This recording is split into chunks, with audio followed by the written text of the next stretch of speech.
Carrocerías El Tero, fábrica de carrocerías en todos sus modelos y venta de acoplados y semirremolques.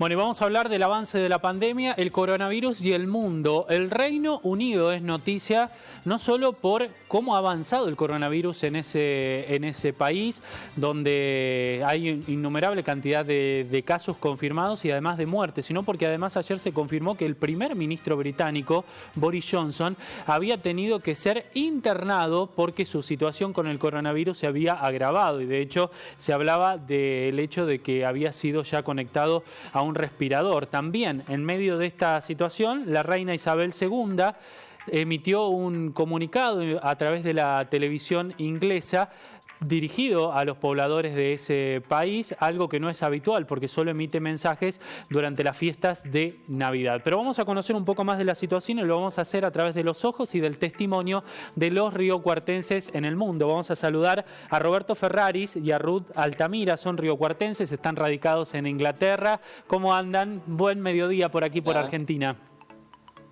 Hola, ¿qué tal? Buen mediodía, sí. Un gusto estar con ustedes, de vuelta en Río Cuarto, aunque en forma virtual, pero un Otra gusto vez estar con por ahí. ustedes. Sí. Bueno, ¿cómo están viviendo esta situación? Las noticias que llegan desde allí, desde el Reino Unido, no son muy alentadoras. No, la verdad que no. No se han tomado las medidas justas como estamos comparando que se hicieron en Argentina. Se tomó la medida justo a tiempo, aparte, me parece, viendo la situación en Italia y viendo la situación en España.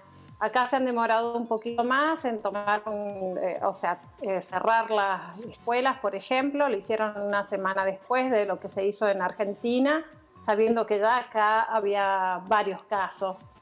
Así es que sí, un poco de preocupación por eso, por las medidas que no se han tomado justo a tiempo. Sí. Nosotros dentro de todo en la familia estamos bien, todos llevamos bastante llevadero la cuestión aquí de estar en casa, así salimos una vez a la semana o cada 10 días a hacer las compras nada más, pero sí, el gobierno acá decidió un poco jugar con fuego.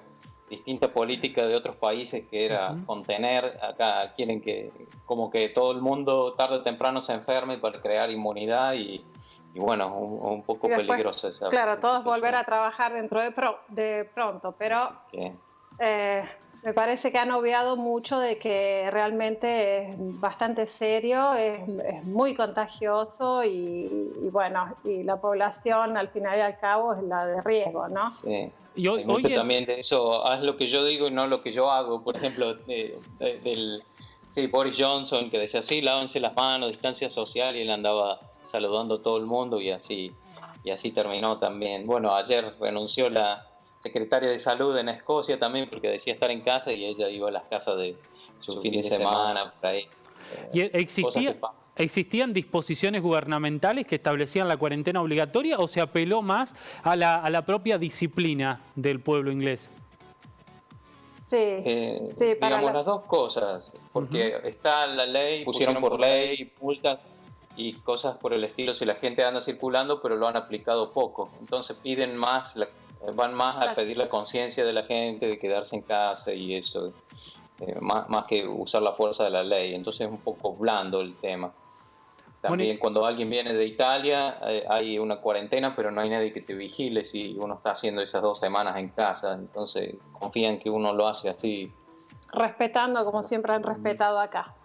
Bueno, me llamó la atención esto que mencionabas antes, que de alguna manera jugaron con fuego allí porque dijeron, bueno, que se contagie toda la gente, que cree los propios anticuerpos y que rápidamente se vuelva toda la normalidad. ¿El sistema sanitario de Inglaterra estaba adaptado para poder atender esa multiplicación exponencial de casos? La verdad que no. Bueno, cuando empezó el tema dijeron que había 17 camas con respiradores para toda Inglaterra. Que es muy bajo. Claro, no es nada. Así que se pusieron en un plan de ahora como crear 17.000 camas con respiradores o algo así, un número grande en 3 semanas. Y así que están ahí haciendo malabarismos con ese tema. Pero sí, yo creo que aquí lo que están haciendo van a hacer, lo dicen, digamos, una serie de bloquear, de salir, y después cuando el número de muertes o enfermos sea aceptable van a liberar y después poner de nuevo. Entonces va a haber no un pico, sino varios picos. Y bueno, ahora en teoría estamos en la cima de un pico y después quizá venga otro. En Italia, bueno, también se está ahí en un pico, ahora bajando el número de muertos y eso, pero eso no quiere decir que después, si relaja mucho la cuestión, vuelva a haber otro pico, porque todavía la mitad se ha enfermado, no sé, el 20% de la población, ¿no? Bueno, Entonces, ¿y cómo ha sido, por último, cómo ha sido su propia actividad, su dinámica de vida, el día a día, la cuestión laboral? En el caso de ustedes, ¿han tenido contacto cercano con el coronavirus?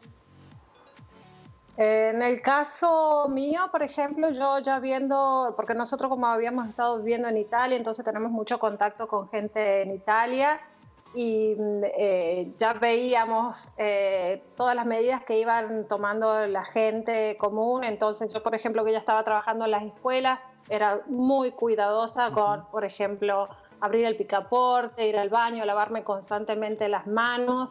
Repetirle a los chicos que si ellos tenían algún tipo de tos o si sentían con fiebre, que por favor avisaran, así se quedaran en sus casas.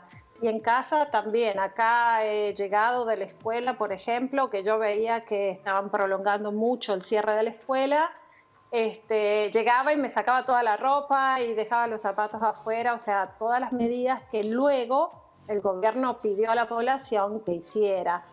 Así es que en tu caso... Yo en mi caso trabajaba en una oficina en Londres de 300 personas en un ambiente open space y bueno, así que día a día caía uno u otro. De hecho, la persona que trabajaba enfrente a mí, mi jefe, digamos, cayó enfermo y bueno, por suerte no tuvimos contacto muy cercano, pero el hombre diabético y eso después ahora se está recuperando, ¿no?